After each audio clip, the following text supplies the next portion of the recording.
I'm that girl who's having another uh, upgrade. Add in your leisurely swear words in between that gap. All is well, but it gets tiresome. And when you keep asking why, what is this? And you sort of get the sense and the information that, yes, it's purposeful for me personally, but also it's to help collectively humanity heal faster and quicker from all the fun things that are in the environment. It's been of service, so it's just looks like a hot mess at the same time. Also, welcome Ryan. Hi, Joel. Thanks again for having me. You're more than welcome. Now you're sort of having the same sort of upgrade, which is interesting considering, it's perfect, right? Humanity's all going through the same experiences. Yeah, definitely. I'm having more of a chest kind of upgrade, but yeah, still able to walk and talk, so I feel great. It's a miracle. Do you feel like then potentially we could be on the same timeline if we are physically having the same universal upgrades? Ooh, interesting. Mm. I don't know. I'm gonna ponder that. Interesting. Yes, potentially. So you were sharing with me about your experience watching the movie Soul. And for those who haven't watched it, I think it's a cute one to explore. I think it came out 2020, is that right? Yeah, it's on. I watched it on the Disney platform. Mm-hmm. I know people are going to be triggered because we just said the D word. I Um, knew it. but the reality is our guides are trying to give us messages all the time. And I think this is part of the disinformation agenda is to uh cancel culture everything and fear that you may learn something or experience something. And there's always good or bad, it's always, well, no, there's not always good or bad. It's always experiences. And, as you were saying to me before, you're worried about watching some influences because you did not want them to impact your sessions and your consciousness because you did not want to form that information that they were sharing, which was disinformation, obviously, but you were afraid that if you got that information, it would then somehow become your reality. And I know that this is really common for people to be, you know, saying, Joe, I'm happy to listen to any of your sessions, but as soon as you talk about that laser event, I'm out. I'm not going to have that in my reality. I Hmm. refuse to. And I say, well, that's, fair enough. Anyway, you talk about your experience with Soul just to help those people who haven't watched that movie. Sure. Uh, Watched it with the kids over the weekend. It's basically, I'll just give you a quick description of the movie. It's a musician. He ends up getting sick, and his soul goes on this journey. They travel through an astral realm, and then he meets another little soul that doesn't want to come to Earth for his birth badge, which I thought was interesting. Um, they end up going down to Earth together. He ends up in the soul of a cat, and the little soul ends up to the soul of the musician. Um, I watched this movie a year and a half ago when it came out, and I couldn't even get through the whole movie. On this weekend, I watched it. My jaw was on the ground almost the whole movie. I Eh, even took a few. Sorry, go ahead. What was the reason why you couldn't watch it the Well, first time? I didn't understand it. To be honest with you, I didn't understand it. I was on a different journey, a different path. That's for sure. I didn't fully understand it, and I didn't really understand Souls. To be honest with you, even 2 years ago when it came out. Oh my gosh, I guess it would be it'd be about 3 years ago. But through the movie, I picked up on some key elements. They talk about the educational system and the indoctrination of it, and where humanity would be if it wasn't for that. They mention souls. Obviously, the whole movie's about souls. They have a soul walkout and a walk in. Actually, they talk about soul contracts. In the movie, it's always mentioned born with a purpose. The little girl can't find her purpose. She's worried about not finding her purpose. They talk about astral travel, higher dimensional beings, life contracts and portals. Um, there was this one scene where the little soul was in the musician, and the musician was eating pizza for the first time. But it was a little soul, and she's never tasted food before. And I don't want to give the part of the movie out, but it's a happy ending. Is it? I'm trying to think. Um, is it a happy ending? I don't. Yeah, yeah, it is. Yeah, it is a happy ending. But it was just everyone that was watching the movie was watching the movie for the movie. I was watching it for the messages, the hidden information. And it was definitely whoever written that movie was definitely a spiritual person because you couldn't write that or be involved in that show if you're not. Mm. And I remember this area within the movie where there were lost souls, and they look very Yes. dark and Yes. stagnant and completely unaware of where they were, as they were so sort of like traumatized, and I guess you could say sort of looping in their own confusion. And yeah, that was really interesting. I think I've experienced what we could call ghosts that have sort of been like that, sort of, um, where they didn't know. It was interesting because I think it was a regression. So a client of mine had a lifetime where they lived in this, I don't know, I guess you could sort of say like country lifestyle mansion area where she was significant and important in the family. And then she journeyed through that life where she ended up being the only sort of important family member. I don't think she had any children. And she just lived her entire lifetime on this very exclusively rich place. But then as she got older, the servants, she didn't know how to trust the servants and the staff, and they also died because they were also getting old. And so things, she had to start like shutting down some of the rooms and things, and she was noticing it was getting really downtrodden and they couldn't have the upkeep of it, blah blah blah blah blah. And so then she died, and then she stayed. I said, well, what happened next? She's like, oh, I just took my last breath, I've died. And I said, well, what happens next? And I just stayed there. I didn't want to go to the body. She didn't want to linger with the body. She knew that where the body was, and so she just stayed within the house, consciously watching and being annoyed that the staff weren't doing what they were supposed to. And now other people are coming and it's all very dark. And like she literally was a ghost for quite some time, because she had an emotional attachment to the house. And so I explored this. It was kind of confusing but really interesting at the same time. And so then I sort of said, well, move to the moment where you want to change where you're at. And so then she was looking outside through a window. And then I said, well, what happens next? Can you call in your guardians? Can you call in angels? What can you call in to be able to help you? She's like, I can't remember where I'm supposed to go now. I've been here so long. And so then she noticed on the driveway a big beam of light, like a really big beam of light. And then you could hear in the shift in the tone, and she's like, oh, it's there. She's like, it's always been there. I just couldn't see it. And then she got excited because she got her direction. She saw the light. She could sense beings there. And so then she went into the light, and I said, what happens next? And she just burst into tears, and she just like screamed, I'm home, I'm home, I'm home. And she just was like so emotional about it. And then she was like, why did I stay there? Why did I stay at that property? My family weren't even there. My family are here. And it was this beautiful, beautiful journey.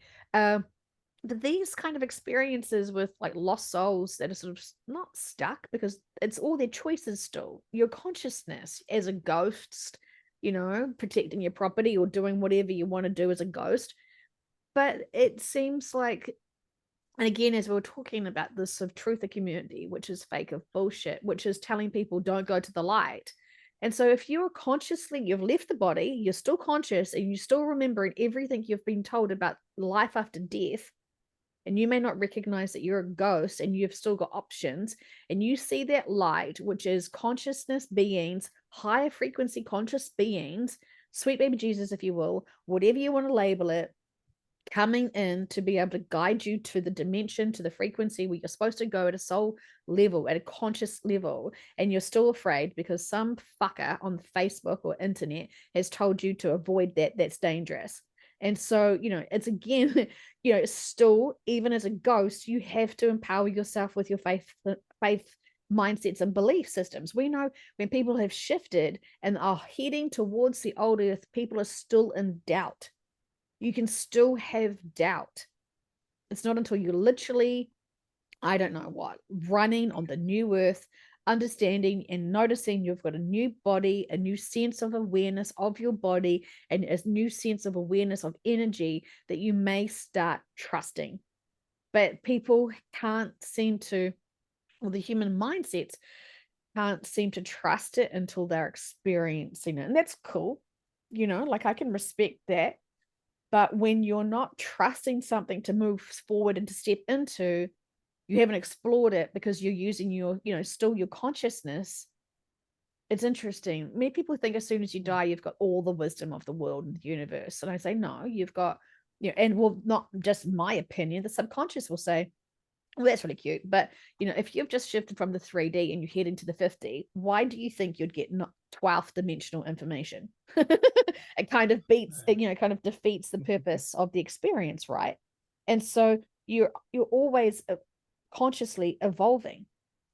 And so, it's really interesting. If you're consciously going to shift from the 3rd to the 5th, what would be the purposes and the lessons and the significances of getting super advanced information that wouldn't be really applicable to your experience merging into the 5th dimension?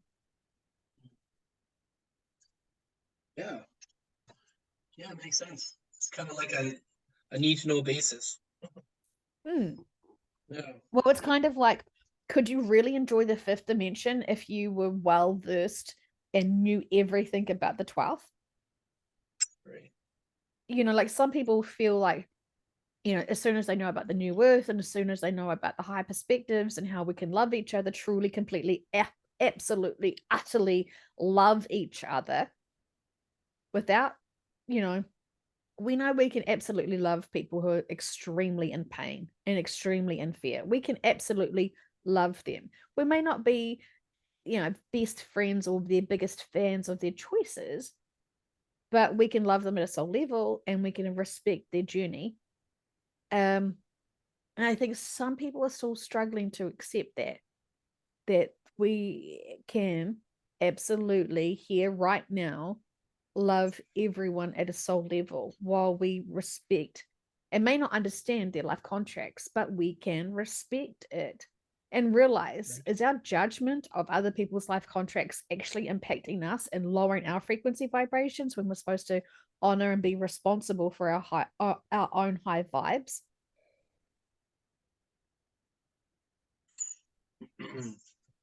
Yeah.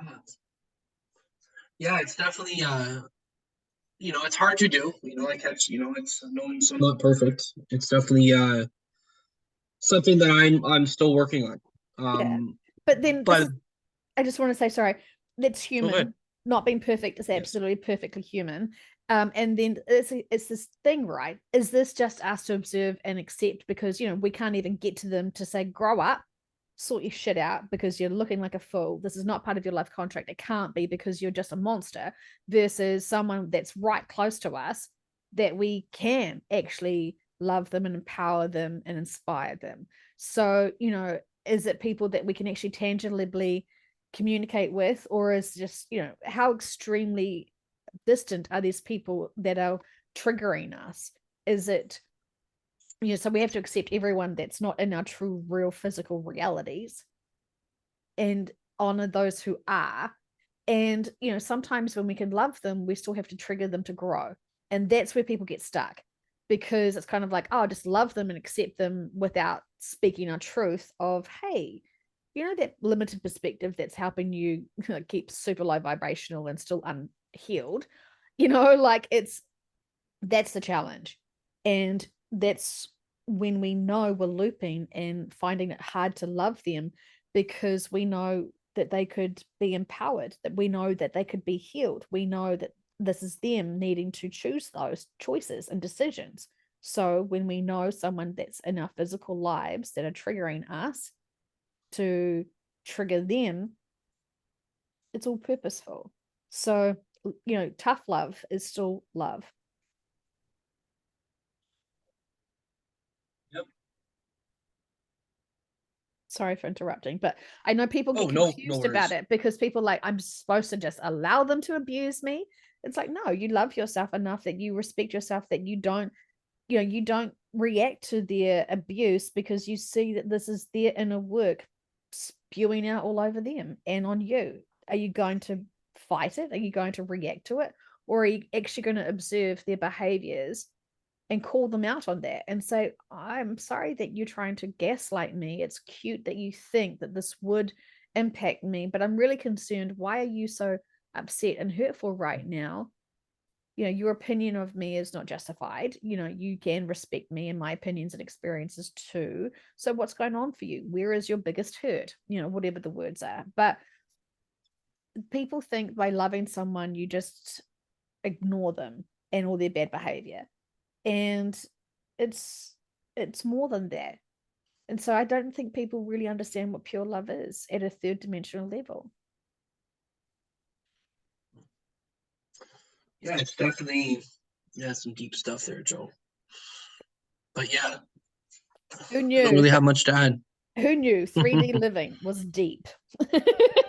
It's too deep. I can't swim. No. Um, but yeah, I don't even know. I'm trying to think of something to add to that. It's just like I can only kind of keep bringing it back to a personal level, and you know, and you're right about looping. And now that I'm paying attention on looping, I kind of looked at looping as another chance to fix or to help. Yeah. Especially if you can see the looping on another person. Mm. Um, where another person might not even, they couldn't see if it was hitting them in the face, not literally, not after talking about abuse, but yeah, and I that's not what I meant. Uh, but yeah, again, I think that opens up the eyes of people with a more larger background and understanding to help them, and it Mm. opens up a window to help. And some people always are looking for that window or that opportunity to help someone. Well, if your friend or your neighbor, if you're constantly seeing them loop, it might be your job to help them. Mm. Maybe no one else is seeing that looping. Yeah. Yeah. Yeah, And that's so makes sense. remember what our purpose is here: to empower people to grow and heal themselves. When they don't remember that they are capable of healing themselves, they're constantly looking for others to heal themselves. And that may be from sources that are not healed themselves. And so, broken people trying to find other people that could be even broken too. I know this is awful labeling, sorry. But how can a broken, what can it be? How could what's an item that can be broken?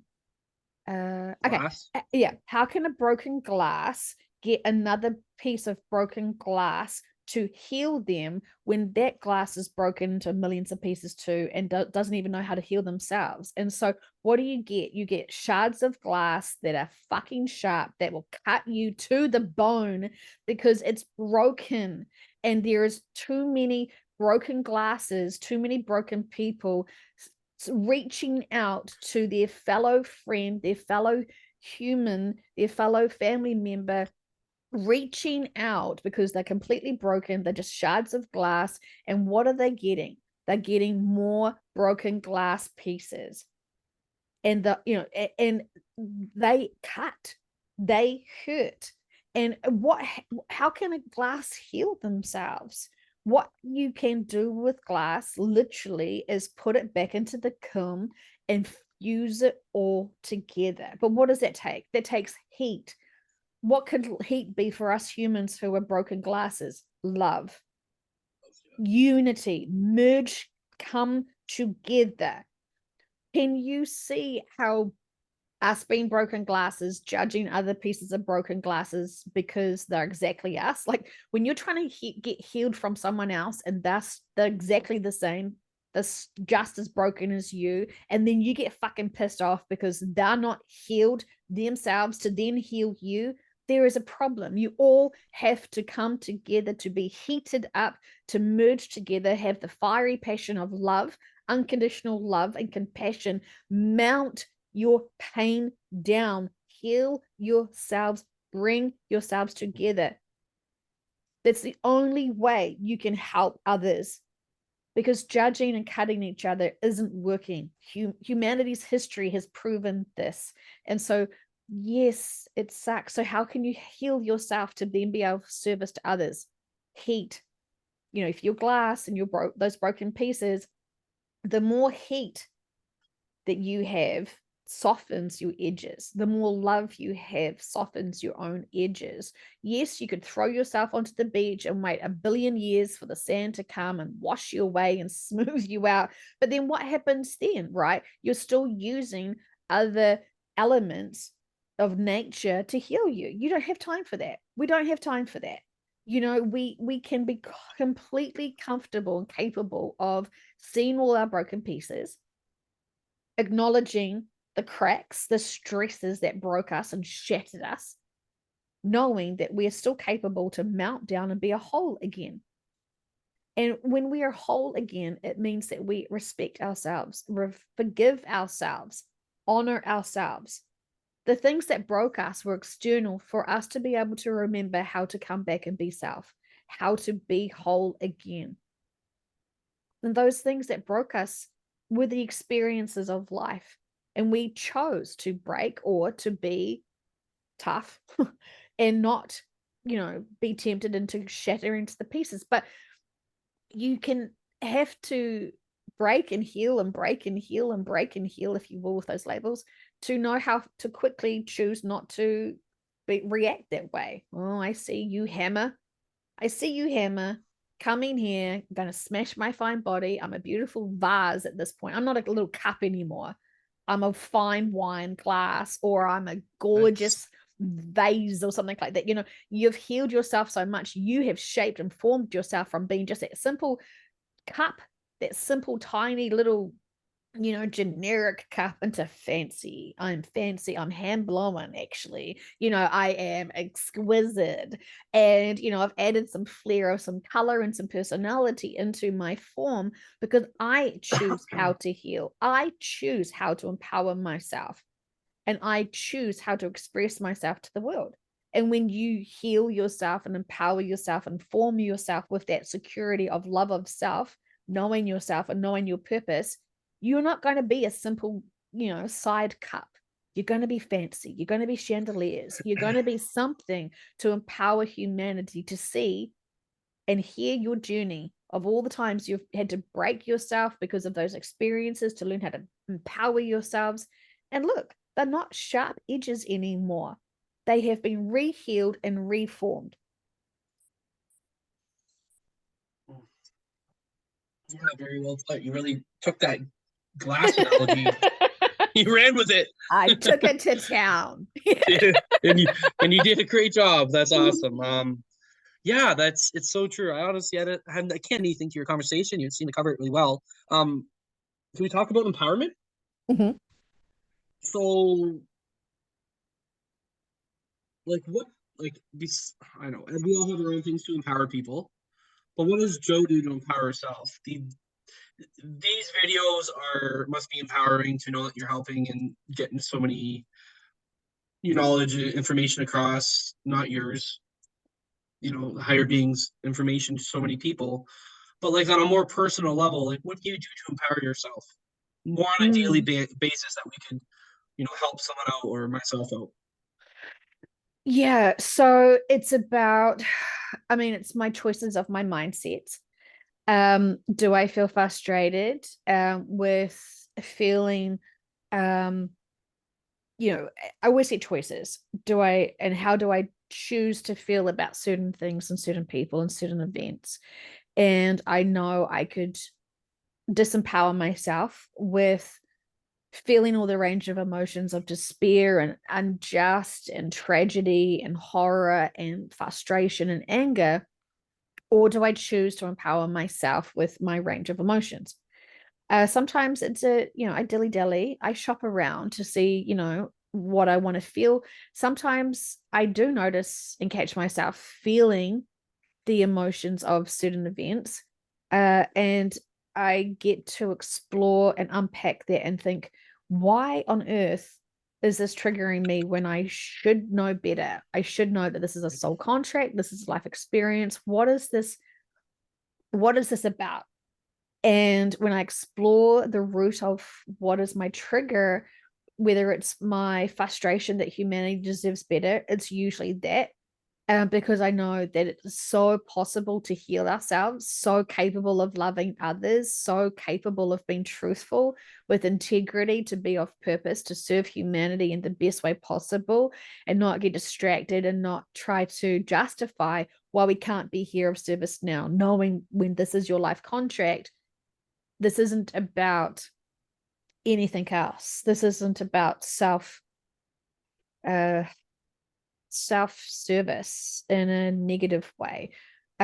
So I empower myself with listening to what they say and apply it. And when I notice that I'm not applying it and I'm still reactive, then I want to figure out where it is that I'm still trying to learn to empower myself. And usually it's when I found a weakness or an insecurity or something that is then presented to me. I still hold people on pedestals. I still expect, if you're an influencer of a company, you be honest, you be sharing and do true integrity and due diligence with your own messages, your own products that you're selling. And I want perfectionism. I want professionalism. I want it all. And so my expectations and standards of others is probably the end result of where they're trying to get to on their journey, on their soul's journey. And I'm watching them on their path, on their journey, and I'm still feeling triggered because I am wanting them to complete their purpose and mission. So, it's reminding me to accept where everyone's at, but still not being scared and frustrated and angry for those people who are not able to think for themselves, not able to do sessions for themselves, to question with their own subconsciouses the significance and purpose on their own focus and their own life purpose and contracts. And when we put other people on pedestals and they're not, when they're still on their own personal journey, we can get distracted for their healing, for their level of where they are at. I don't think I'm answering your question very well. No, you are. You're probably wanting practical stuff like, well, I drink lots of water, obviously. I know interns are free. So anytime I need anytime that I'm feeling like there is something that I'm not quite understanding, that's when I will go in and ask them for stuff. So I empower myself with keep thinking. I keep wanting to expand my belief systems and understanding what's happening. I want to double check, is this old, outdated information? Where am I supposed to grow with this? What am I supposed to do with this? And so I do like to expand my knowledge and understanding of things, because it's embarrassing to have limited perspectives.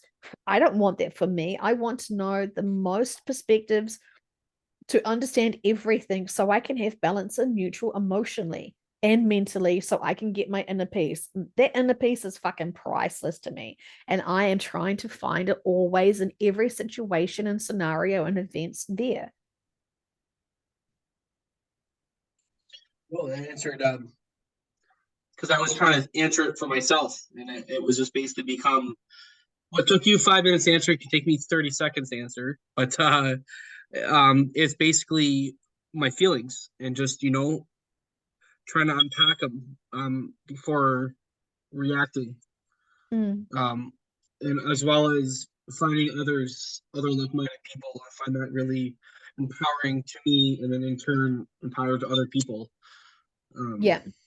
But they sort of Yeah. say that, when you start getting comfortable with like-minded friends, you're not being of service to help those who aren't like-minded because they feel too dense and you sort of want to talk about your favorite things and blah blah blah blah blah blah blah blah Oh blah. yeah. So, this is why people who are in your life are in your life, and we're supposed to, like, it seems like it's a consistent, someone's really a leader in their social circles or in their families or something, and they're just so frustrated that they don't have any like-minded friends or family. And it's like, well, it's because you're the leader, you're the way shower, you awoken first to be able to help everyone. If you had a best friend that was like for like, you would just stay together, you would not help anyone, you would not inspire anyone. That's just because it's easy to hang out with like-minded friends, like super easy, right? Like you all believe the same stuff and there's no conflict, and you just expand on your own kind of journey as you will. But we're not here to find each other and just hang out and have exclusivity communications and groups. We're supposed to be inclusive to all, and we're having to be of service to all who are still on their journey. And that's the hard one because they feel like they are too broken, too sharp, too cutting, too severe, too reactive. And this is when people choose to say, oh, avoid all the people that are hurt. Fuck them. You run from them. You distance yourself from them. Don't deal. Oh God, don't help them out. Don't fucking give them love. Oh yuck. Give them labels, abuse them on Facebook, and make them feel like shit because they are hurt people, totally lost, totally confused, and totally needing love and sympathy and support. But don't help them, judge them. Make sure that they feel your judgment and your ridicule and your hatred towards them because they're so fucking stupid that they're still complying and still trusting systems and still believing in stuff that you've outgrown. Yeah, that's not the way to be. That sounds awful. Yeah. But people do it. People do it Mm-hmm. all the time and they still don't realize. And, I'm sure I'm guilty of it too, where you just sort of think, oh, can't you just think about the metaphysical perspectives and have a broader sense of understanding of things?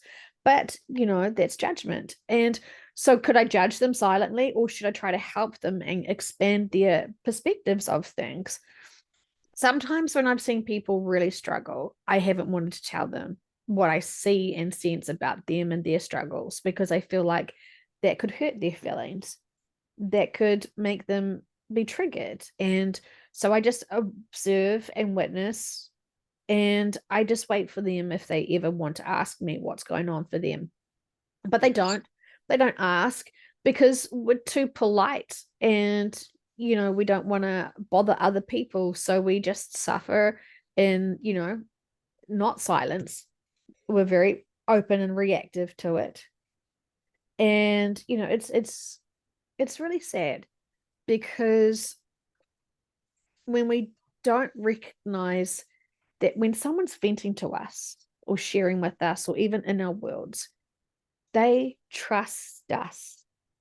Like you would never react to someone and have a big vent or a bitch or a rant or whatever to someone that you didn't respect or love or trust at a certain level, So even a complete stranger who could be venting about their day or their perspectives or whatever is going on, they're trusting you, whoever is reading that or hearing that, to understand and to maybe give them support or your opinions or advice. And we know that we can distract ourselves with other people's opinions and thoughts and advices when we have all the information within us.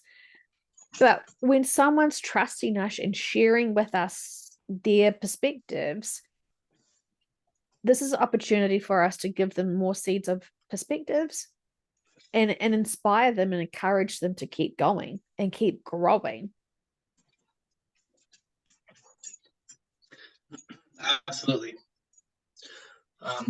Always look. I always keeping an eye and an ear open for those chances and conversations for sure. Mm.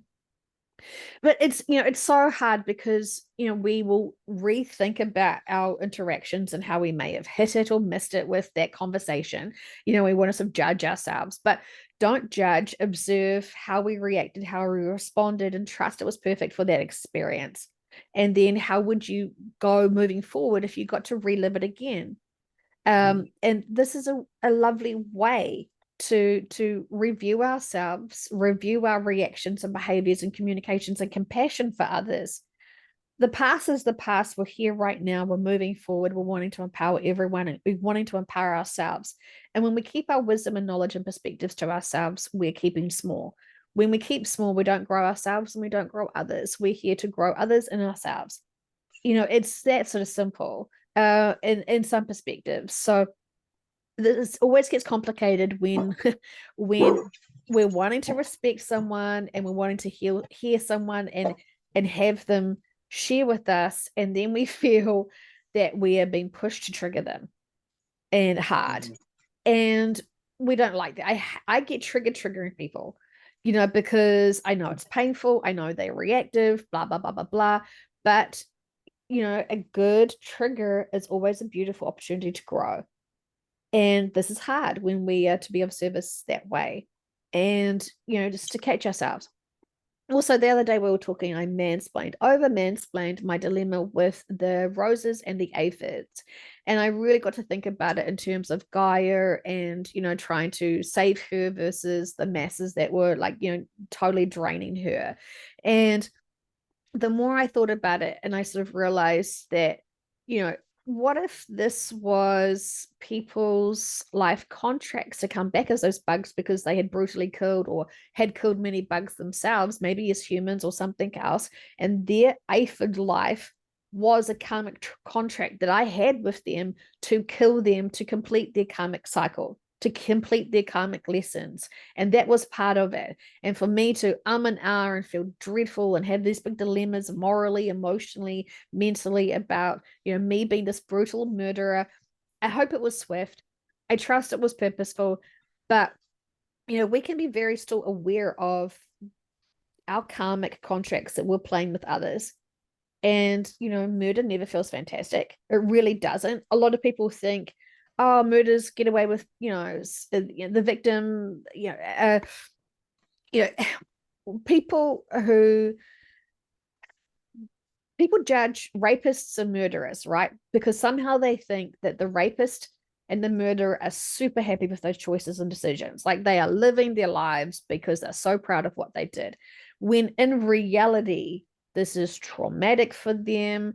They do have regret. They do have remorse, at whatever journey of their stages. I mean, it's horrible that they have to emotionally be responsible for that, mentally, physically, blah, blah, blah, blah, blah, at a soul level.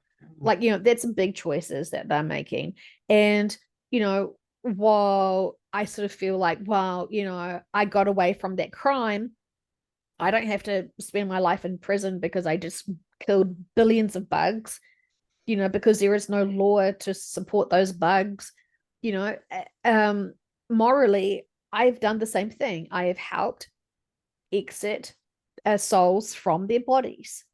And so, when people are judging murderers, when people are judging other life contracts, blah, blah, blah, blah, blah, you know, there needs to be a maturity of a spirituality awareness. And unless you hear from the subconscious that said, oh my gosh, you are a biggest monster, you are the devil, blah, blah, blah, blah, blah. But they're never going to say that. The subconscious is never going to say that. The subconscious is going to say lessons and purposes. It's significant. You can expand upon that and ask every which way why, and they'll explain it.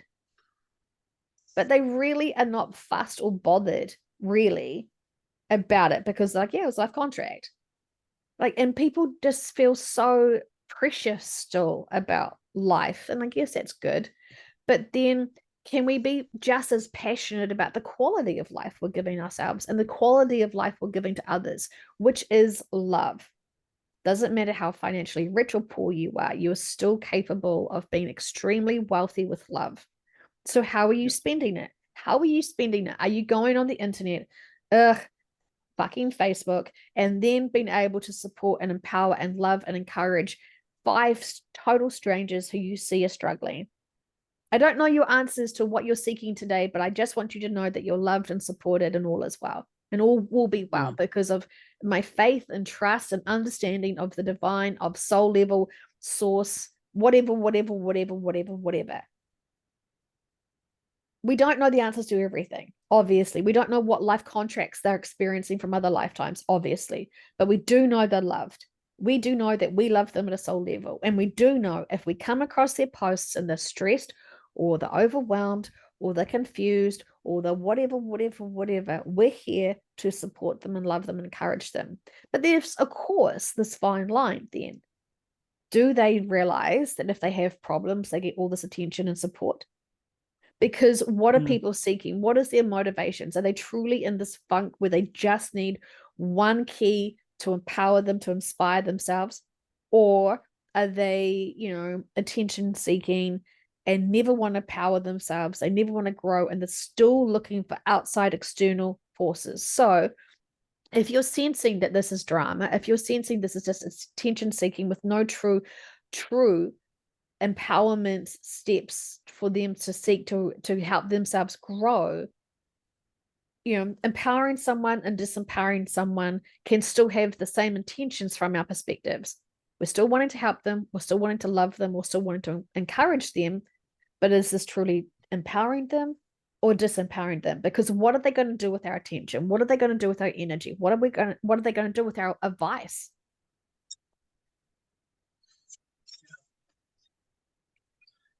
Yes, that's true. Last comment about your aphids. Maybe we don't talk about them again. Just kidding. Maybe those aphids that you sprayed. Yeah, life contracts. But maybe there is another. There could have been double, triple those aphids that weren't there, or that were making their way there, or that were on another bush close by that you didn't see. There's probably a reason why you saw the ones you saw at the time you did. Well, it absolutely was. It was a significant time for me where I was still pondering and feeling into all the significances of, how the collectives would have felt when they observe things. Because, we think we can just, I can choose my free will exit point whenever I want, we say with confidence. But the subconscious is like, rolling its eyes at us with its hands on its hips, saying, "You kids, like, come on now." So, when we have exit points, it's because at a collective level, all the contracts and connections that we have with other people are agreed upon. It's a deal. Like, you can't just single-handedly choose to exit because your conscious mind says you're done with this. And so there was so much that I was exploring at that moment, and it was very purposeful for me. But I think everyone has these experiences where we're supposed to stop and think and feel and notice what's going on here. What is the lessons here? I remember 2 days in a row my cat brought in a bird. And one day I took the bird off it and kept it warm and it healed and I got to let it go and it flew off in my hands and I felt like I was fucking, amazing. It was an amazing experience of that freedom of live another day.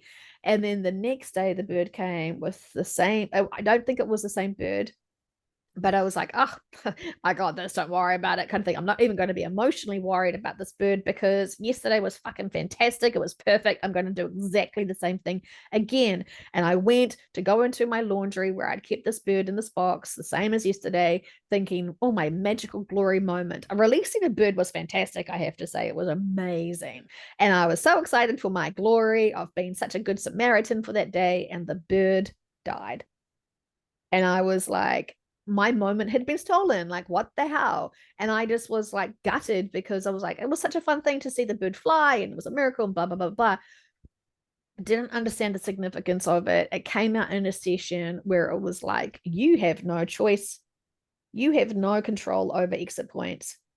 You are just merely observing all life contracts and you have no control over exit points, you stupid Muppet. And, you know, it was like, it was a contract with the cat, it was a contract with the birds, and it was, you know, my observation of all. But it didn't matter. It didn't matter if I had done CPR on that bird and given it an IV, whatever, you know, fed it the best, whatever, nothing. I couldn't have done anything for that bird. And it was an empath, big moral experience for me to get over myself and honor life contracts.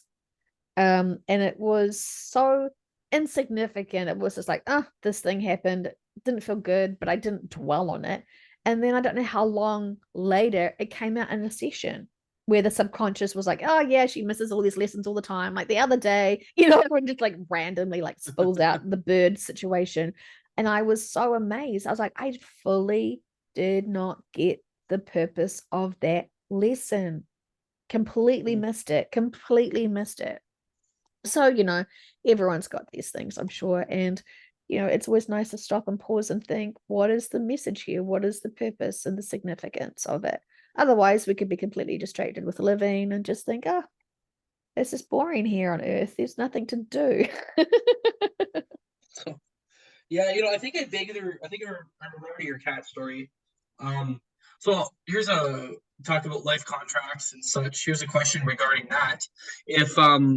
If you didn't intervene, do you think your cat would have let go of that one bird and it would have lived anyway? That's what it's Well, I mean, like. the thing is woulda, coulda, shoulda sort of thing, right? Like the thing is, we have to accept that whatever happened was significantly going to always be the same anyway, because it had Gotcha. nothing to do with me. And even if I was the bird, it still wouldn't have anything to do with me consciously. It's my life contract to exit that point or fly and look fucking fancy and free. So whatever, you know, like we can't control our realities like we think we can in terms of exit points. Yep, that makes total sense. And you know how you mentioned about taking the time and wondering the purposeful and the Mhm. meaningful of it. I think that's that's amazing. I think we should do it more often. I know I should do it. It almost becomes, you don't want to do it 1,000 times a day, but you almost could, depending on how your day goes. And there's always, and like you said, if you don't remember it the first day, or you don't know the reason for it for the first day, it might come out later. Mm. Yeah, very interesting. They will keep giving us these lessons until we notice and see it and learn from it and then apply it for future reference points so we don't get despair and lost and confused and in the tragedy of life exit points. Everything physical has a birth and a death. And we have always known that while we may have distracted ourselves and been in denial with that, that is truly the law of reality of physical beings in my, current day awareness, in my current opinion. So, it's interesting. Um, and I feel like the more we empower ourselves and grow and heal, the more we sort of have these epiphanies of what we went through. And I think that's the hardest thing. It's like, oh my gosh, I was so oblivious to it back then, but now it's so obvious. And so when we reflect back on experiences and lessons that we've already had, but we didn't kind of, meet up with the matching equivalents of the perspectives that we now have, we kind of have this journey of emotions because it's like when you heal from something, you can cry. Like it's not because of the pain of the experience or the trauma or whatever, but it's this release of Mm. like, it's partly gratitude. It's probably you're feeling the subconscious going, yes, the little fucking got it this time. Like, what? Celebrate, like I can imagine them just being like high-fiving each other and like slapping us on the back or whatever.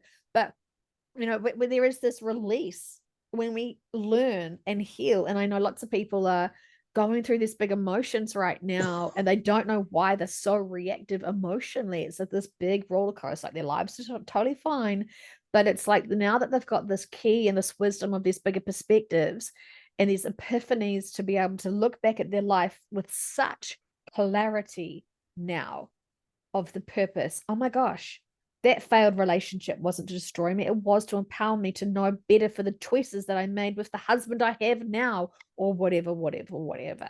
You know, like we just see our lives unfold. And I feel like so many people are having their own personal life reviews at a conscious level now. And that is Oh, significant. wow. That's pretty interesting. What about those people? I'm just gonna, I don't know how to say it, so I'm just gonna say it. Mhm. If someone's sick in a hospital,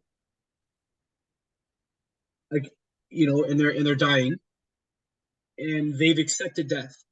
This happened to one of my family members years ago, but it's almost like once she accepted that she was gonna die, she died. Uh-huh. Yeah. Now, again, that would be accepting. I'm trying to look at this at that situation metaphysically and spiritually. So would she have accepted her contracts at that point? Well, Or most people don't know about contracts when they are living. They still think right. that they are independent and that, this is their one and only lifetime and all that sort of stuff. So when they are in this predicament where they really sense and they have this big knowing, it sort of seems like you can accept death when you can accept the life well lived, or whatever lived. You can accept the completion of the life and ready for that next step, and it could be final. You can look back at all your choices and decisions and look at what you've got to be able to provide or do now to change that, or to be better or different or whatever, whatever, whatever. And it's really a moment when you reflect on your entire life and think, okay, well, I can't go back and change it.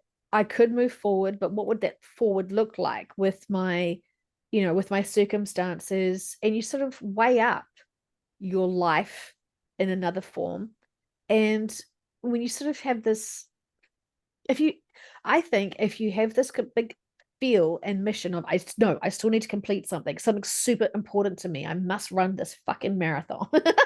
Like I think that focus in itself will keep you alive. But I think that that your life contract doesn't have like the final date and the time of it. It's kind of like you have all these lessons, experiences, and mental processing and perspectives that you need to meet to be able to then have that exit point.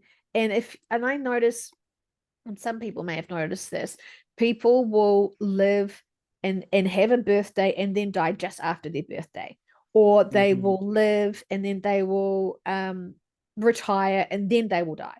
There's all these things that people focus on and work towards, and when that focus and drive and marathon and career has finished and completed, then they will accept, and that's the end of that chapter of that life. Wow. Yeah, that was a big. That was really prevalent. My dad's work where he worked.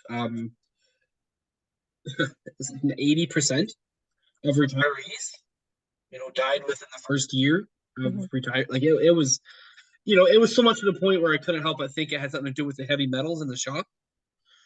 And then like your body is used to this, and now it's cleaning out. But anyway, but Well, yeah, like often I want to say this is usually when they realize they and recognize they haven't potentially healed. And the thought of them starting to then come together now to heal themselves from the entire life as they review it could be too much. And they're like, I'm not ever going to touch that. I've retired from my physical life, sorry, working, but I'm out, and I'm not going to process my emotional life that I've lived. And so when you retire, you reflect on everything. And then you have these epiphanies of, I should have done this more, I could have done that more, I have regret, whatever, whatever, whatever. And then they either become champions of family members again, where they focus on their family and they kind of, what they would say is, right the wrongs of when they didn't know better, kind of thing, or they give up. And when a soul gives up and they just feel like it's too hard, they'll have opportunities to reconnect and make better. But if their mindset is, I've ruined an entire life, I'm not happy, I don't have my kids now, I've got nothing to live for, blah blah blah blah blah. I mean, it's always perspectives, but I think right now, given the fact that this is, for everyone that I'm aware of, their very last lifetime they get to live here on Earth, I think the teams would trigger you to complete your full life karmic experiences and lessons. So even if you were retired and felt frustrated or whatever, you're going to be given many opportunities to be inspired and encouraged to do the things that you needed to still do here now. It's too bad there wasn't an app for that, eh? Like a karma list or something, like an ongoing list that you can just review. Mm-hmm. That'd be nice. Yeah, but totally. but yeah, yeah, interesting. Yeah, just interesting stuff. I was wondering. Well, because we don't really. I mean, while the human person, the meat suit still looks like the same. We don't know if they've had walk-ins or walkouts.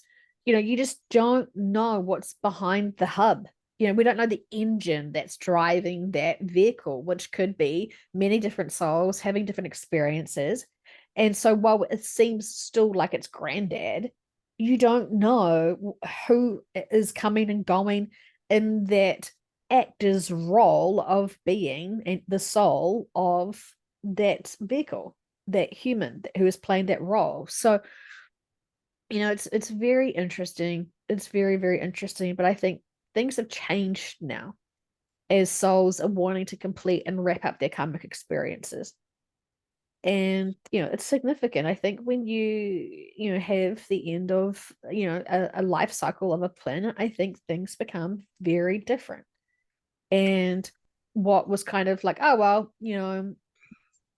another new opportunity next lifetime, awesome, no worries. The soul and the teams would think, oh well, they've got plenty of other lifetimes they can come back here now with. But I think the game of Earth is significantly more crucial to focus on all complete chapters of all lives finishing exactly as it needs to be completed. And this is why I think a lot of people are having their bodies be healed from their choices that they're making, because the life contract and those lessons haven't been learnt yet or experienced yet. Whereas I think in other scenarios, the teams would be like, yeah, game over for that. They can, learn from this, empower themselves, and next lifetime contract, they can approach it differently to see if they can master it then. It's different now. I think I've seen that in some Dolores's videos. She talks about the karma cycle basically being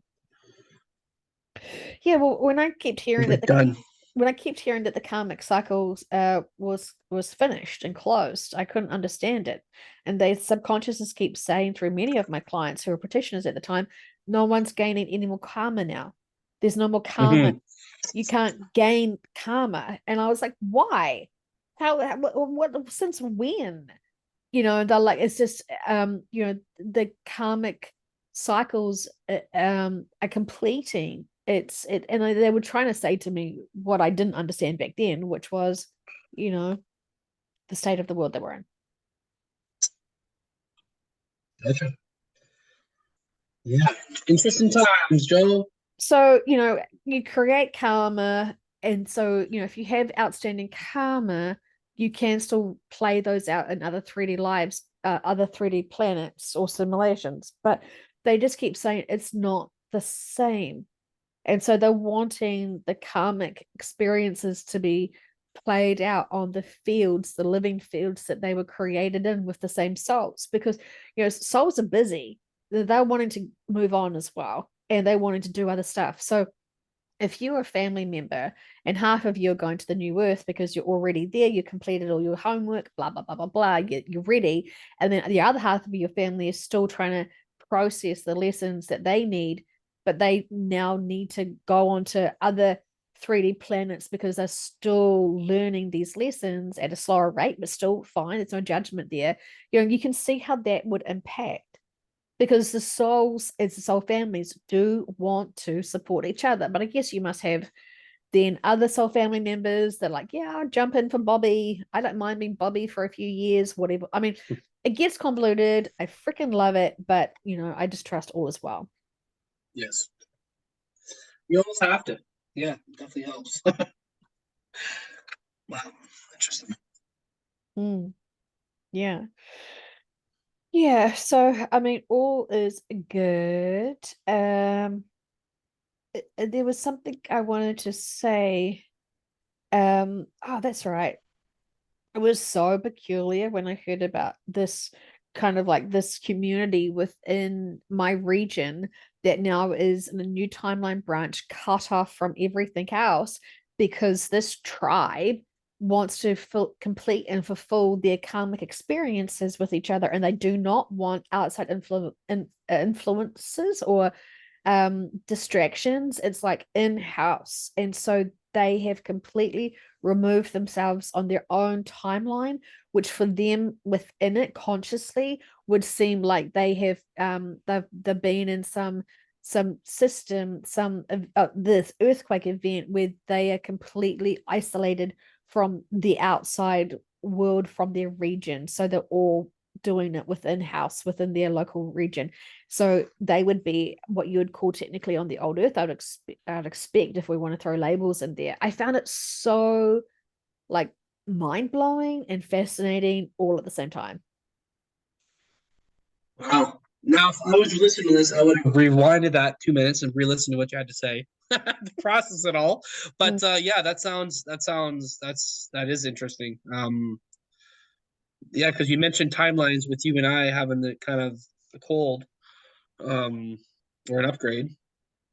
But Yeah, well, it was, I mean, it's all very fascinating and confusing at the same time, but this is when we just need to focus and trust that whoever is in our lives, we're supposed to be of service to them to help empower them, to empower themselves. And, it's so easy when we know what is our responsibilities and what isn't our responsibilities.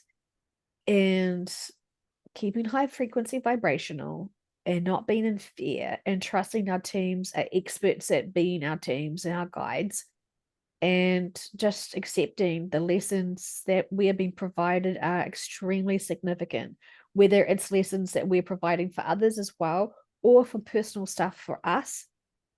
You just, it's just easy. It's easy to just accept it and roll with it.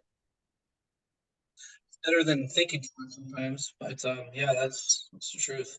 So your timeline thing that you were talking about, like that's in your country, Yeah, like it's that's happening like right there, right? yeah, they gave me the sense of the location. So then I was thinking, well, can't I just drive there and check it out for myself? And they're like, they're in it's like they were trying to explain to me, it's like, it's almost like they're in a different dimension.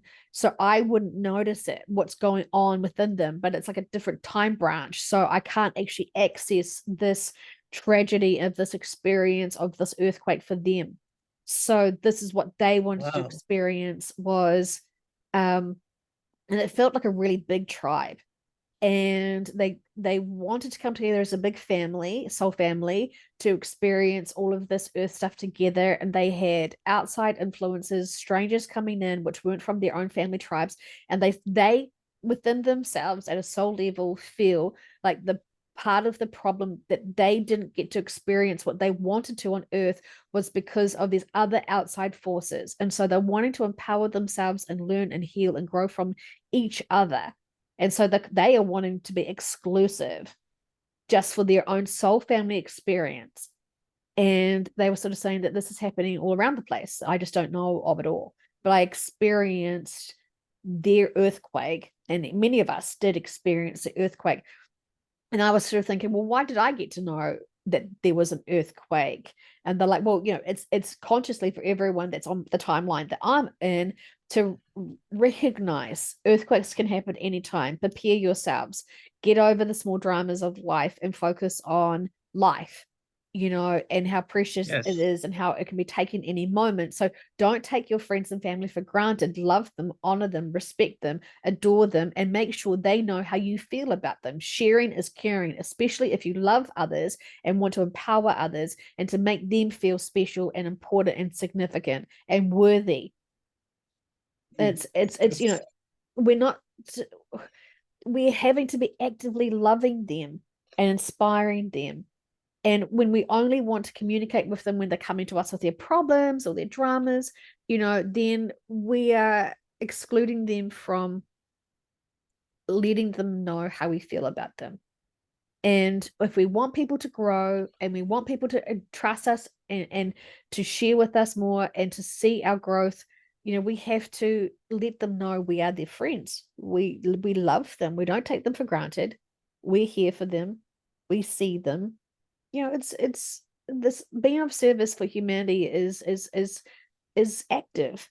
It's not passive. While we're holding high frequency and loving everyone at an energetic level, we have to find those people that are trying to keep small and trying to like comply.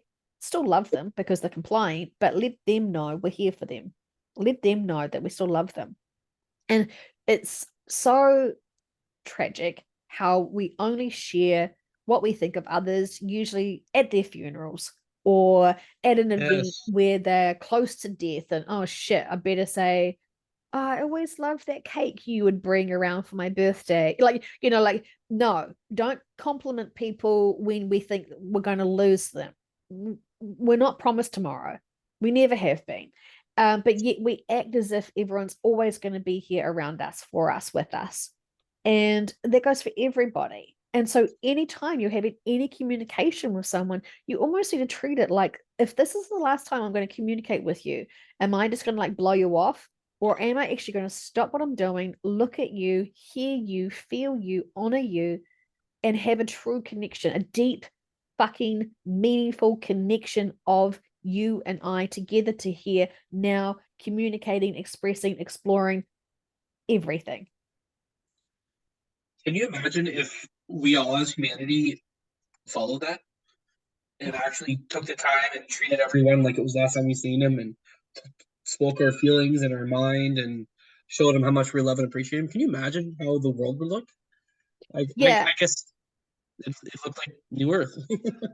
yeah. I But mean, yeah, that's It beautiful. it would, but but New Earth, you don't speak to each other. You just Right. energetically emote love. And so I guess this is what the design for coming to Earth was, right? To be that, to try and at a physical level verbalize and communicate love, because you can't energetically shine your little Care Bear heart out to everyone for them to see it or feel it, because they're so used to physical senses of hearing and seeing.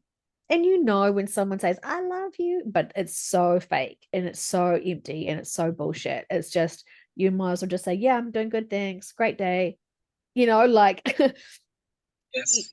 you know, we are having to explore and express ourselves at a physical, basic, rudimentary level. And this is challenging when we naturally just want others to accept our energy fields and know that they're loved and blah, blah, blah, blah, blah. It's manual. It's such a fucking manual planet, isn't it? Yes. It's very manual, very in your face. But well, I think we should leave it off on a positive note, Joe. Yes, That I agree with you. Like New Earth is going to be amazing, and I think that a physical 3D Earth where we can be loving. I could you honestly imagine how profound that physical life would be? Like, yeah, I think the next 3D Earth version, where Gaia does want to go to another 3D planet, right?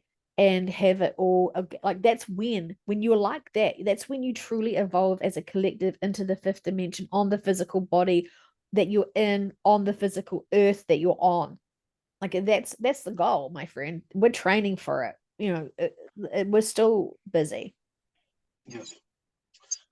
Yeah, that's really nice. Really nice. But the only thing that we can control is our action. Like immediately, we can control is our actions and our feelings and our ability to show love and do exactly what you said. Show Mm, that appreciation to people. yeah, So I think that's really important, and I'm sure a lot of you listeners already do. Um, but it's but huge. there's always It's they're really scared of loving other people, like saying stuff like "I love you." Like you have to kind of like build up the confidence to share your love and expression and appreciation of others. That's huge. That people keep small them. People keep themselves small because they don't have the confidence to do that, because they're afraid of that rejection of, well, I give you my love, my true sincere love. Oh my gosh, what if you don't? respond back? Or what if you don't accept it? We are so fucking afraid of how people are going to respond to us that we keep small emotionally, and we don't share our positive thoughts and feelings and vibes about each other and ourselves. And Yeah, we that's can we true. can change that. We can change that. We totally can. Love is the new trend. I've heard it all.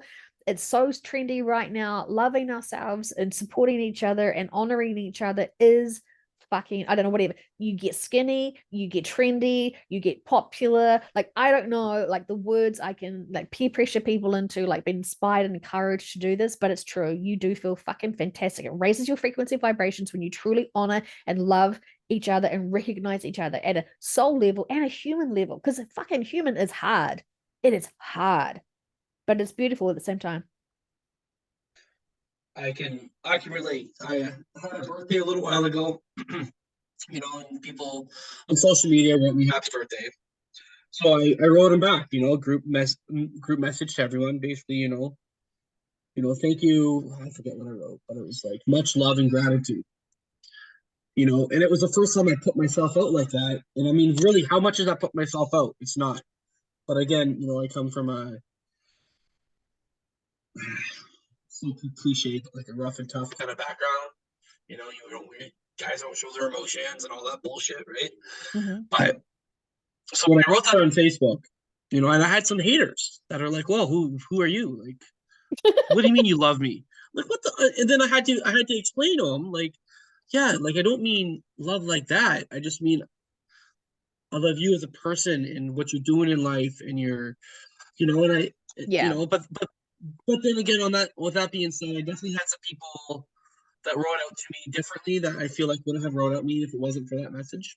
Hmm. But it just kind of adds to your statement about showing that gratitude and showing that love, and like you said, I mean, you know, Yeah.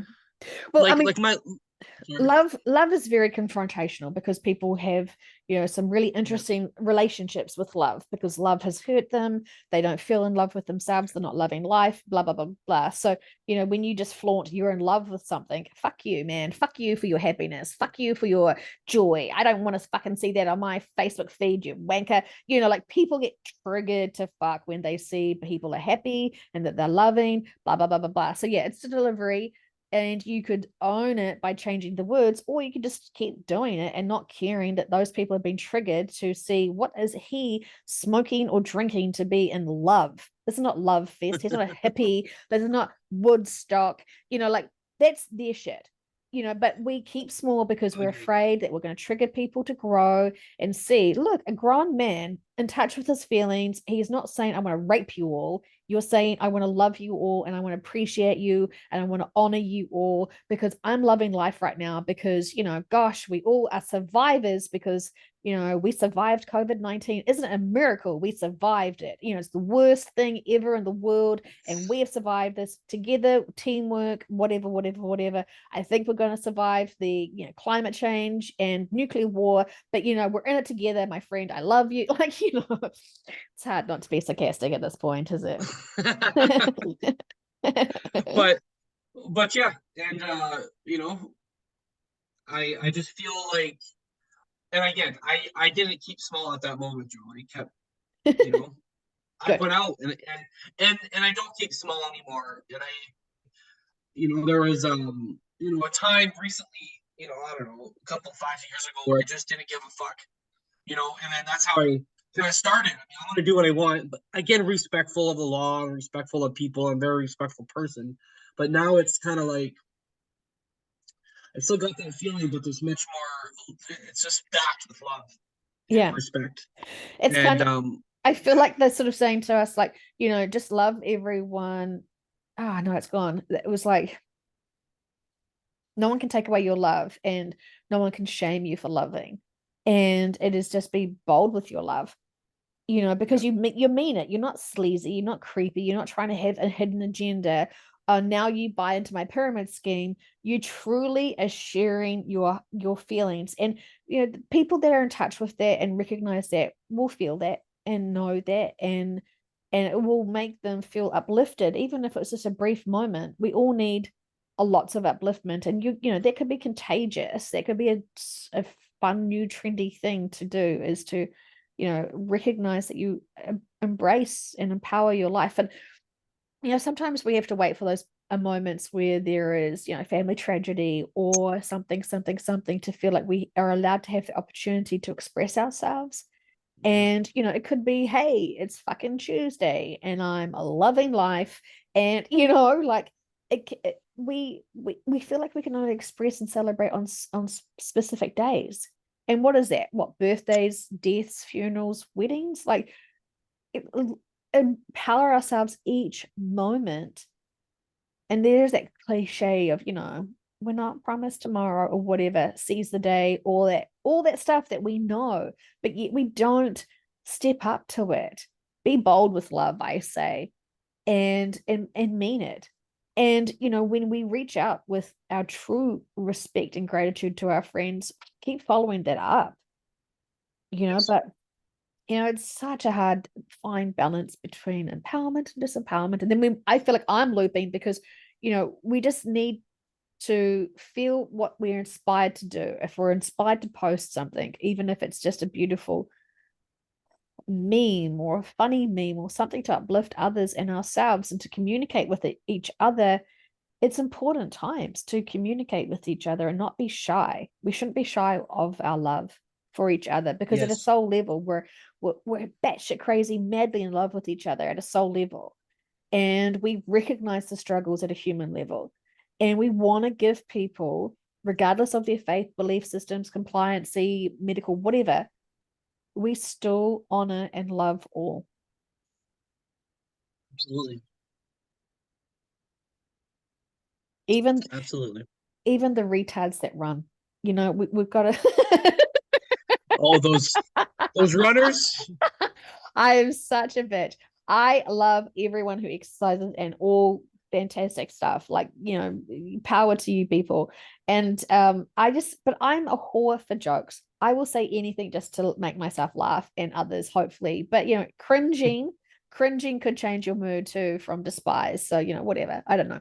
Anyway, okay, let's go before I, start embarrassing myself more with my stupid humor. But I love everyone so much. And I'm not just saying it because it just sounds cool. I'm saying it because I fucking feel it. And I can feel my love and respect and inspiration to inspire you all to know and believe in yourselves, because you're amazing. This planet can fucking destroy us if we let it, or if we want to empower ourselves to see that we're all here, we're all together, and we're all one in this crazy planet called Gaia and Earth and whatever other labels we want to say to it. But, master our emotions and master our perspectives and remember who we are. We're gigantic souls who are here, and tap into that love. It's beautiful because it makes you cry.